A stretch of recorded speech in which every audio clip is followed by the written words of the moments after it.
Hello and welcome to the Gooner Talk, back again with you guys for another episode of what is the Arsenal News Show, joining you every morning at 8 a.m. UK time. I hope you're doing good. Hope you're doing well. Hope you've had a fantastic week. You've made it to the weekend. Congratulations. Plenty of football coming your way, of course, today, and with Arsenal returning in their Premier League clash against Chelsea tomorrow, there's plenty to whet your appetite ahead of what is going to be a pretty barren 6 weeks for Arsenal. Maybe we are going to be going into the delves of transfer news, of course, with the January transfer window fast approaching. And of course, we'll be looking more into Arsenal's players that are away in Qatar, as well as potential transfer targets that are out there as well. There's still plenty of loan players that will be operating across Europe as well to keep an eye on. So don't you worry. There'll be plenty of Arsenal news for us to cover whilst that is going on. But we've got a week left this weekend, midweek, and next weekend, and then it all comes to a close as European football or global domestic football ends and international football begins in what is a very strange season. Good morning to everybody joining us live in the chat box. Hope you're good. Hope you're well. Matt G, good morning to you, to Steve Stone, to Jose, to Red Star, Rancid Pumpkin, Paul, Black Shine, and Yomi. Good morning to all of you. Hope you've had a great week, and everybody else, of course, in the chat box as well. I hope those of you that are joining us on Spotify, iTunes, other audio-only platforms are also enjoying the shows. If you haven't already subscribed to the channel, please do drop a like on the video, leave a kind review and a 5-star one if you will, because it really does help us out. Let's first of all tell you that this prize that we talked first of all about yesterday, which is our Gabriel Martinelli signed custom-framed Arsenal shirt, is going very fast. So you haven't got long to get involved with this. It was just gone up yesterday. 129 tickets of the 199 have already been sold. So there is still time left for you not to miss out. $3.95 a ticket, 199 tickets available. As I say, 125 have been sold.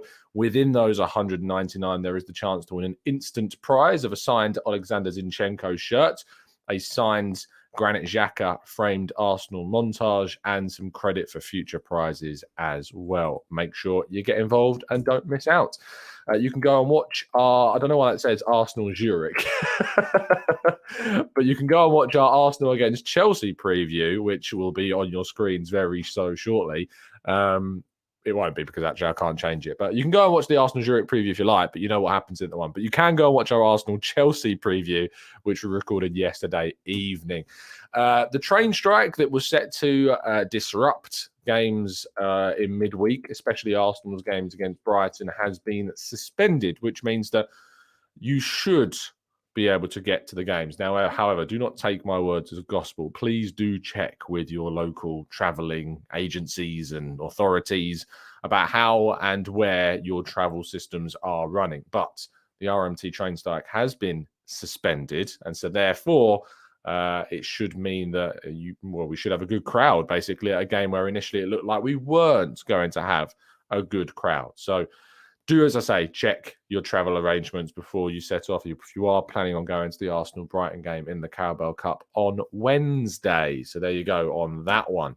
Antonio Conte has prepared Spurs fans for the worst. Now, you might go, Tom, this is Spurs news. Why are you talking about this? Well, look at the headline. That's exactly what I'm talking about it. Speaking ahead of the weekend, Conte said, I don't know what the club will do in January, but life will always be more difficult in England in the future as many clubs will spend big money. It's better to be honest, to tell the truth to the fans, is what he said, always. Isn't it nice when Spurs fans are just prepared for the worst by their manager, who is clearly just so checked out of Spurs at this point? He knows that he's going to move on. He knows he's going to get a job somewhere where they're going to allow him to spend a lot more money than is currently available to him at Tottenham Hotspur, whilst Arsenal he looks at the top of the table, hopefully going into a January transfer window where we're going to be able to spend money and reinforce and strengthen the team. Mohamed Elneny spoken specifically about Aubameyang and about kind of the difference that has been made since Aubameyang left the Arsenal dressing room. He was asked about kind of what it was like seeing Aubameyang join Chelsea. He says, now we just focus on ourselves. Aubameyang was one of our players, and now he decided to go to a different team. Now we focus on ourselves and we look to win the game. He was then asked whether or not Mikel Arteta, basically ousting Aubameyang as captain, allowed himself to truly be established as the Arsenal head coach. And he said 100%. Now everyone looked at themselves because Mikel did that to the captain of the team. What is he going to do with another player? This showed that now we can't play around. Now we have to be calm with the team, and the way the team is going, we have to stick with this team. Do not do something different. And lastly, he was very much talking about the dressing room and what it's been like, and the fact that, there's lots of young players in the team. And he said, we don't allow big egos. This is the dressing room we have now. Everyone loves each other and everyone works for each other. This is what makes our squad really strong, because we don't have egos in the team. I wonder if there were any egos before that have now been removed from the squad. I think that he's very honest. He's very determined and ambitious, is Mohamed Elneny. He was the only one I remember actually speaking about Arsenal as potential title challengers before the season started. If you remember the game in Nuremberg in Germany, Elneny did an interview in which he actually said Arsenal are going to be looking at the title this season. And I don't remember anyone else talking about that before the season began. So he's got his eyes set. He knows what this squad is capable of, and it's good to see him talking about that. Elneny's a really important person for the team. I know that people say that we should have moved on from him. We are going to have to do that eventually, and we are going to have to bring in a new player. But what I would say is that you get very few players that are so important to the dressing room, that are happy to do as their kind of given minutes in a way. Like, he's not constantly knocking on the manager's door saying, I want to play more. He accepts that there are players ahead of him in the pecking order, but he also accepts that when he plays, he has to give his absolute 110%. And you'd have to say that he does that when he does play.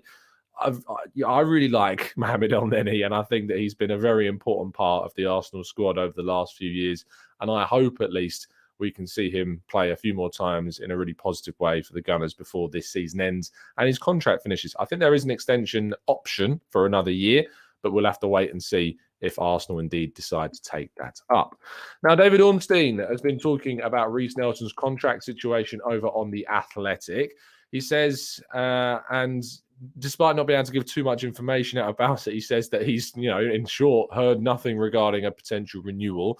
However, there are indications, of course, we know that Reiss Nelson wants to sign a brand new contract. He came out after the game against Nottingham Forest and said he wants to stay at Arsenal. He now needs to basically prove himself and for Arsenal to then offer him one. But there's no indication that Arsenal are planning on offering him a new contract as of yet. If anything changes, of course, we will bring that news to you. But you can go and watch David Ornstein have a chat about Reiss Nelson over on the Athletics YouTube channel. And our headline story of the day, Arsenal have been linked significantly with Frankfurt attacking midfielder and wide playmaker Jesper Lindstrom. Now, Frankfurt have agreed a deal to sign Paxton Aronson, who is a 19-year-old attacking midfielder. You can see where this is going. With them signing this player, it does, of course, open up the opportunity for a team to potentially come in and sign Jesper Lindstrom. And as I mentioned, Arsenal have been significantly linked with the Danish international, who can play as an attacking midfielder, can play as a forward 8, he can play as a left-sided player, he can play as a right-sided player. He would bring a lot of versatility. I do have a lot of questions, though, about this specific profile. The reason for that is because with Emil Smith-Rowe returning in January, with having Fabio Vieira and Ødegaard, I'm not sure whether or not Jesper Lindstrom is the type of forward-related player that I would have expected Arsenal to go for. I think that with his links are genuine. I think there is a genuine interest in the player from Arsenal, but I do kind of expect Arsenal to be, or rather I was hoping Arsenal to expect to be more focusing towards a wide player that's more of a natural winger.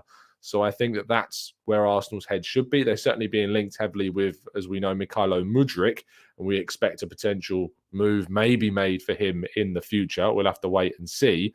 But we'll have to wait and see whether or not Jesper Lindstrom appears to be a player that will now move on, considering that Frankfurt have signed already their like-for-like replacement of, as I say, the Danish international. So Paxton Aronson, one to keep an eye on, as Frankfurt have agreed a deal for him.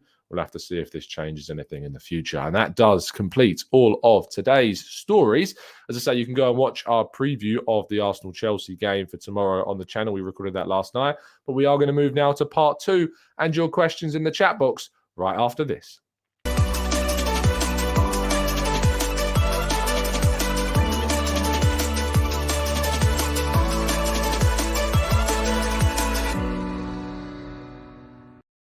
Okay, let's see what you guys have been having a quick chat about. Manu says, whatever happened to Grealish? Of course, Grealish was a player who had a contract expire in the summer. He went to Ajax, I believe. I don't know how much he's played for Ajax since he moved. Let's have a quick check. He's played 4 Eredivisie games and 5 Champions League games, totaling 208 minutes across those 9 games. So he's averaging about 11 odd minutes a game, which isn't a lot, and a lot of people thought that he would come in and be, a depth option for us. I suppose considering the fact that Mohamed Elneny was injured, there would have been some benefit to having him in the squad. But to sign a player like him up to a 2-3 year contract, I don't think would have made too much sense. I think he ended up signing for, was it 2 years with Ajax? Having a quick check. Contract expires. It was a 1 year contract with an option for a further 2 years on top of that if they want to extend it. So I suppose it would have been fairly risk-free in a way to sign him, but he's not played all that much for Ajax, who will, of course, be dropping down into the Europa League, so maybe he'll play more there. But that's what's happened to Florian Grilic, a name that was being mentioned quite significantly more so in the summer. Bulgarian Gooner says, Arteta is learning from Big Vengs, stocking up on technical playmakers. Is that what is happening with potentially the signing of Jesper Lindstrom, if indeed Arsenal decide to push through with their interest? I'm not sure whether or not that is the right way forward. I would like Arsenal to go out and sign a more natural winger than another kind of playmaker. But who's to say that any other attacking option, it's not a benefit to Arsenal to have more of them. Babatunde says, top 4 is the aim. Title challenge is a bonus and exceed expectations. Whatever happens, end season between the 2 plus a cup is a successful one. What do you think, T? For me, as I said at the start of the campaign, qualification for the Champions League is the minimum. The absolute minimum. There isn't, for me, any excuse unless there is some significant and major injury problems throughout the squad between now and the end of the season that would justify Arsenal not getting a Champions League qualification spot, be that through the Europa League or be that through the Premier League. But for me, the way in which we've started the season, we should absolutely be aiming to try and finish as high up the table as possible. With our game tomorrow against Chelsea, if we win, and it is an if, we can go 13 points clear of the Blues, which is just unthinkable in November for what has been, such a great start. And people go, well, these teams aren't looking that great this season. But is it actually more so that we've just been pretty great? And I think we have. We're ahead of Man City, who, for most people's thoughts are the Champions League favourites. They're still the Premier League favourites. So let's not downplay what we've done this season. Arsenal are where they are because they deserve to be there because of the hard work put in the summer by Arteta to Edu, and of course the fantastic performance of the players that we've been able to bring in on the most part. So let's not play that down. Let's enjoy where we are, and hopefully we can head towards some fantastic higher potential targets later on in the season. Rancy Pumpkins says, what's your thoughts on Nico Williams of Bilbao? Nico Williams. Whenever someone says Nico Williams, it makes me think of Nico Williams, who plays for Nottingham Forest. But Nico Williams, who plays for Athletic Club rather than Bilbao. Trust me, when you speak to any Athletic Club fans and anyone says Athletic Bilbao, it's rather frustrating for them. So Athletic Club, currently a winger, right winger. How old is he? 20. He has got 3 goals, 4 assists in 13 La Liga games in only 993 minutes, which is pretty impressive. Can't say I've seen too much of him. I used to be a very, very significant and regular watcher of La Liga, but with obviously my job and focusing so much more on Arsenal, I've not been able to give myself the time to watch as much La Liga. It also used to be really accessible to watch La Liga on Sky Sports. It isn't anymore, which makes things very frustrating when you're trying to watch other football. But I haven't seen too much of him, Nico. But he's got some good numbers and a very, very young age still. One to keep an eye on, one to add to the list. Let's go to Byron, who says, is our transfer policy in January determined by our position in the table? Or will Kroenke and co give Arteta the cash to spend regardless? We need to add depth regardless of where we are. I don't think it's I don't think it's massively affected in terms of what we were planning to do. I think that they will see where we were in the league, either if we were outside the top four as a need to strengthen because we need to fight our way back, or if we're within the top four as we are, of a place to reinforce that and to capitalise on a great opportunity that we have this season to go as far as we feasibly can up the table. I think that the cash has been made available. I think that KSC, the ownership, have shown that they are willing to invest money and that they are willing to allow the club that they own. So any money that we do spend is an investment by the ownership because the club's money is their money now at this point. So I do think there is a willingness to spend. I think we've shown that with the amount of money we've spent in the last few years since 2018. We absolutely need to add, but we also know that Arsenal will only sign players that they think are good enough to be in the squad. And that's not a bad thing. You know, you want your team to be diligent. You want your team to be targeted with the way in which they approach transfer options. And I have faith that they will indeed do that in January.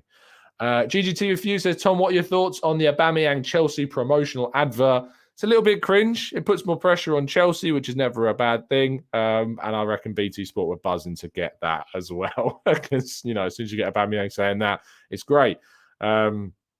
Yeah, it's fair to say that, Mikel Arteta was asked about that in his pre-match press conference, but didn't particularly care as expected. Raul says, Tom, how much max will you spend on Mudryk if you're giving the decision to sign him? Probably 50, 60 million euros. So you're looking around 40 to 50 million pounds. He probably is worth that. So I think that's probably what you'd have to go and spend if you want to go and get Mudryk. I wouldn't spend the 100 million euros that's supposedly the asking price. And I think obviously that 60 million euros would be structured and there would be significant add-ons involved in that deal to make it 60 million. But I think he is worth a really large amount of money now. And he's done that to his value from performances, not just, of course, in Ukraine or in the international stage, but in the Champions League. He's been absolutely brilliant. Freddie says, how many years left on Saliba's contract? To my understanding, he has 1 year left at the end of this season, and there is an option to extend it by a further year. That's my understanding of the situation. So 2023, option to 2024. Haas says, what positions do you think we need to sign that's a necessity to maintain our run to the title? A versatile forward player and a central midfielder that can play as a 6 and an 8. Carl says, surely the title is the aim. Falling short, which is not failing, gives an alternative of top 4. The title is always going to be what Arsenal are looking to. The aim of the club is to win the Premier League title, always. But when you look in closed seasons at the start of the campaign, the target, the aims and targets, I think, are different. Targets are kind of your expectation. Aims are what is the long-term aim? What are we hoping to achieve in the future? Title has always got to be the aim of Arsenal, absolutely. But the target had to be Champions League qualification this season with the aim of pushing on toward Arsenal becoming title challengers. If we can try and compete this season, amazing. I would absolutely love that. But I'm not going to undermine what would potentially still be a great season if we didn't win the title, just because we didn't get there. But still getting Champions League football for next season was always the next step of Arsenal. And so therefore it was going to be a great option if we were able to do that. Let's go to Mohamed, who says, hi, Tom. Arsenal are interested in Villarreal winger Alex Buena. Have you heard anything about him? No, sorry. I've heard nothing on Alex Buena. We were also interested in Jeremy Pino of Villarreal. That didn't turn into anything either. So, those links to the Spanish league and those players seem to come up and pop up quite regularly without too much genuine substance. So always worth keeping an eye on that and being a bit careful around those ones as well. Fuad says, Tom, what's your thoughts on the World Cup? Personally, I think it's a farce and a death zone, which sums up FIFA having the last two hosts being Russia and Qatar. It's mad. Yeah, it's ridiculous. I don't know if anyone has seen the Have I Got News For You clip of Gary Neville being rather grilled. And I have to agree with the position. If you are, as Gary Neville talks about, that against the Qatar World Cup, why are you going out and working there? That you have to ask that question. Like, if you are that opposed to it, there is a contradiction there. There is a contradiction. Is it hypocritical of me to watch the World Cup if I am against it being held there. Is that hypocritical? It's an interesting point of discussion. I'd love to know your thoughts in the comment section. I'd love to know if you're going to watch it or not, based upon how you view the situation over there. But it is ridiculous, and it is some horrific things that have happened out there, unfortunately. So one to keep an eye on, one to keep aware of, and certainly educate yourself as well on. Certainly worth the reading. T says, next season, which iconic away shirt would you want Adidas to recreate? Which iconic away shirt? You know, there's this really iconic away shirt. It's like black and it's got like the AFC kind of. Oh, hold on, that's this season's. I want to. Let's just wear that one again. Let's just. Yeah, does that work for you? I think we should just wear the away kit for this season again. Maybe we can take the AFC kind of style and embed that in the home shirt for next. Oh, that's an option. Like the sleeves, and you know, because you have to keep the bulk red. So what you do is you keep the bulk red. And then the AFC is like, it's not block AFC. It's like the outlines are the little white borders. That could be over the home shirt. And then you have like the red block AFCs on the sleeves. Oh, if I was a graphic designer, I'd love to know what that would look like. If you are a graphic designer and want to try and put that together. I mean, when I'm talking about the AFC thing, I'm talking about this AFC. If you look around the edge of the screen now, I know on audio platforms, you won't have a clue. If you've got the away shirt, go look at it. But that AFC kind of detailing on the away shirt, that's exactly what I'm talking about. I'd love to see that on the home shirt. That'd be great. But that's an iconic. Is that not an iconic kit? The other one, of course, I think is the yellow and blue, you know, away shirt. I love to see yellow and blue come back. You know, obviously the Invincibles away shirt. We did that in 2013-14 as well. We had a similar shirt when we signed Mesut Ozil.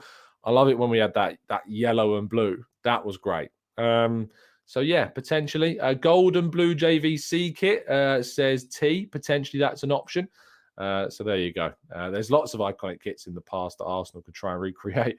Manu says, I really like the Puma home shirt with the black stripe in the middle.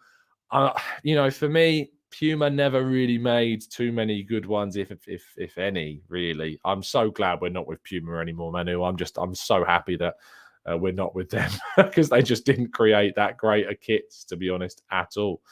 Let's go to Hassad again, who says, Tom, for the winger position, there's no one better than Zaha. He's just class. A 25 to 30 million pound bargain and Premier League experienced. A no-brainer transfer. I wouldn't describe it as a no-brainer transfer. A number of reasons why I wouldn't describe it as a no-brainer transfer. One, first of all, is if you're investing 25 to 30 million pounds in a player with just 6 months left on his contract, who does turn 30 in just 5 days' time, but he is 29 until he turns 30. It's an investment on a player that's going to cost big in terms of wages and who is naturally going to be producing performances that are going to be on the downturn. He's also been at a club where he is able to stand out and shine. And because of that, there is no guarantee that would be able to be recreated at Arsenal. I just have, you know, if it was a 1-year contract, I might be up for seeing it, especially if we aren't able to say go out and sign a Mudryk. But if you're going to start investing 25 to 30 million quid in a player with 6 months left on his contract, I wouldn't describe that as a no-brainer at all. And I would lean certainly toward it not being a no-brainer if that's what you're going to invest in a player with just 6 months left on his deal. Haas says, how did you end up supporting Arsenal? Family reasons. My granddad, who passed away before I was born, my nan told me about him being an Arsenal fan.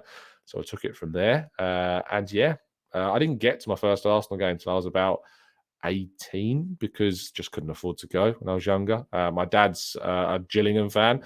And it was his dad who was also he had Arsenal and Gillingham in his bloods. And I ran with it from there.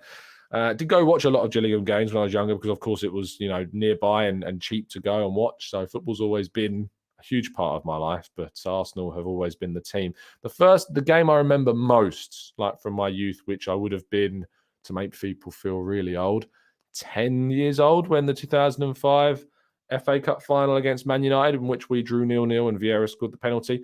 One of my earliest memories, really standing out in my mind, was when Dennis Bergkamp headed the ball onto his own crossbar to clear. And it was in that moment that I realised we're going to win this. Like, we haven't deserved to win this FA Cup final for the entire thing. As soon as Dennis Bergkamp headed onto the crossbar to clear a ball away, It's like, yeah, that's the moment. That's the moment. Manu says, as a Belgian, I actually started supporting Arsenal because of Vermaelen, as it was my first shirt. It's a really nice link. I love it when I hear about stories of fans from abroad who have seen an Arsenal player move somewhere, and so they've, taken on the club. I think that's big. And I think that's why that, there is things as commercial signings. I don't think Vermaelen was one of those. I think, Park Chu-young, remember him? I think that certainly was one of those signs that we made because of the benefits from a commercial standpoint. And, in a way, like if you are, of a nationality or a player that joins Arsenal and you want to support Arsenal because of that, fair play to you. You support who you want to support. Don't let people tell you can and can't support. If you live nowhere near North London and want to support Arsenal, do it. You might get a little bit of banter, especially we give a lot of banter to Man United fans that live in London. Of course, it's just part of football. It's just part of, fandom. It's what happens. But ultimately, I'm never going to have qualms with someone who supports a team for whatever reason they support that team for. It's your choice, your life. You do what you want. Don't let anyone criticize you for it. James says, would signing a player like Nkunku have a negative or positive effect on Jesus, in your opinion? Does he need to feel the main man? It's a good question. I think that Jesus has had some, he's realised some freedom at Arsenal, knowing he's the starting player. But from an Arsenal perspective, we always should be pushing to reinforce, to create competition, to push players. So I wouldn't be against signing someone like him, although I think Chelsea are pretty far along, unfortunately, with the Christopher Nkunku deal. Let's go to Northampton Gooner, who says, a Mudryk links. I wouldn't touch him for the ever-growing 50 to 60 million pound price range. There are better developed players around, in my opinion. I'd like to see us push for Liao, but no, he's very expensive. Yeah, I mean, you're talking 50 to 60 million for Mudryk. You're talking 80 million plus potentially for Rafael Liao. So I agree with you regarding, I'd rather Liao personally, because I think he's better and more versatile. He could play centre forward as well as a winger, but he is going to be more expensive. But who knows? He's got a contract situation that doesn't seem to be as easy to sort out as maybe what it once was thought it might be. So maybe we'll be able to get someone like Liao. That'd be great. If Arsenal can really pull off a big signing in January, what a big boost that would give us in that winter window. That would be absolutely brilliant.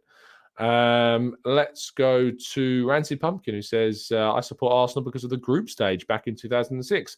Arsenal came to my hometown and played FC Thun. What an amazing story. I love hearing things like that. That's great. Fair play to you. Quincy says, Mudryk is a talented... Oh, by the way, before I go on to another comment, one thing that really bugs me, and if you're a listener and you do this, you're not going to like me saying this. It really bugs me when anyone says that they're more of a fan of someone else because they either go to games or they watched every game this season, or, they've got a season ticket. You're no more of a fan than anyone else. If you call yourself an Arsenal fan, you're an Arsenal fan. And just because someone can and is blessed and is fortunate enough to go to all the games, I'm very fortunate at the moment being able to go to as many Arsenal games as I am. And I don't consider myself more of a fan than someone halfway around the world. Let's say like Mike in Perth, one of our members. Am I more of he's been supporting Arsenal longer than me? Is he more of a fan than me because he supported Arsenal longer than me? No. Am I more of a fan than him because I go to games? No. All fans. Why do people care? Like, why do people actually care that much about going, oh, well, have you ever seen those Twitter debates where someone goes, I bet they've never even been to a game? So bloody what? So what if they've never been to a game? Their opinion's as valued as yours is. Like, it's mad to think that ever gets brought up in conversation. It's sad because, and this isn't like an attack, because I certainly held that opinion. I certainly, when I was young, used to think, well, if I was ever chatting to someone on social media, if I was chatting to someone that lived elsewhere that can go to games, I was like, well, have you even been to a game? Have you even watched them this season? So I'm guilty in it. But I'm, grown up enough to turn around and say, that opinion was wrong. I was wrong for holding that opinion. Don't hold that anymore. You're as much as a fan as anyone else. If you want to support a team, go support a team.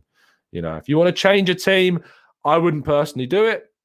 Go and do it. It's your life. You do what you want to do with it within the realms of what is, morally right. But it really bugs me when people say that. There you go. There's Mike in Perth. Well said, Tom. And this community, great as well. All welcome. Absolutely. Maybe you just become an Arsenal fan this year. Maybe you just become an Arsenal fan this weekend and you're tuning into the channel for the first time. You're as welcome as the first subscriber that the channel ever got. That's why we read the comments of members. It's why we read the comments of non-members.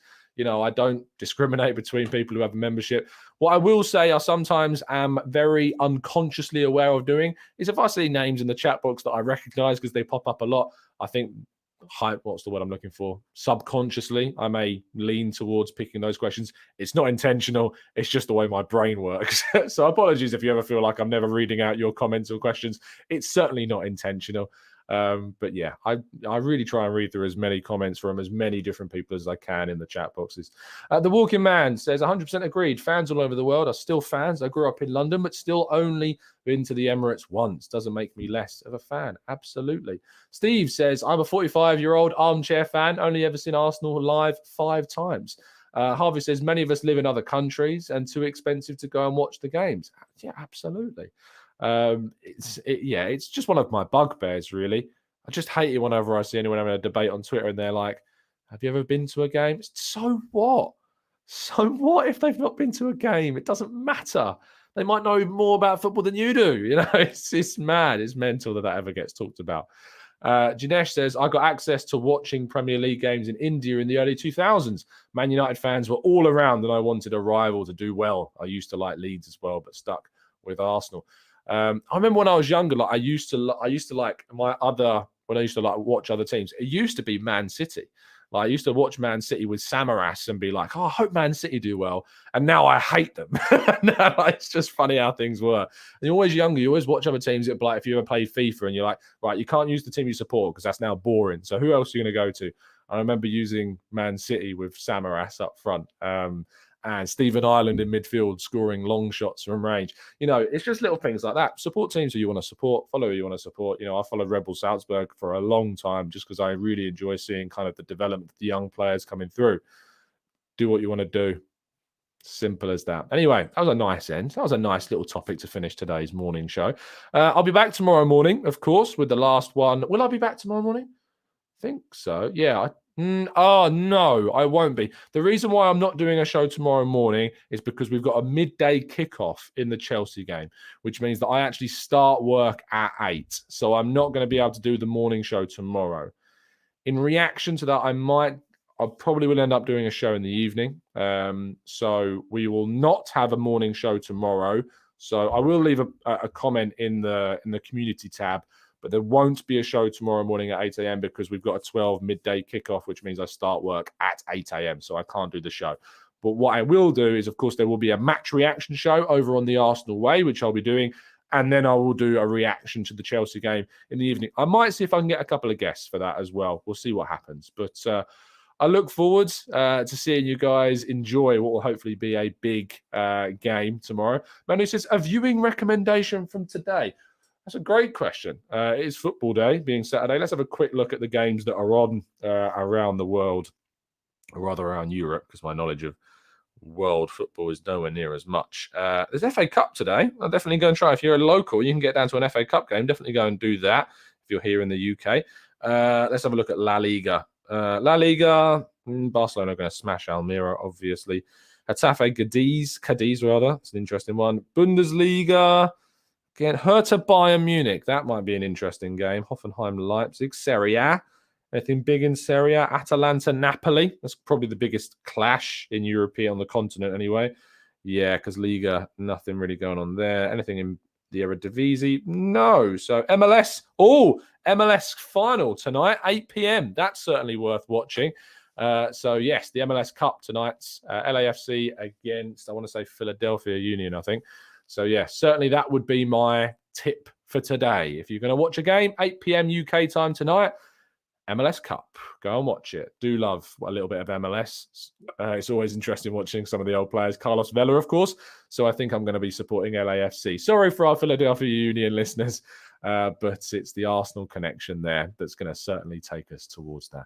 Thank you so much for watching. Really appreciate your time as always. Drop a like on the video. Subscribe if you're new. And as always, up the Arsenal.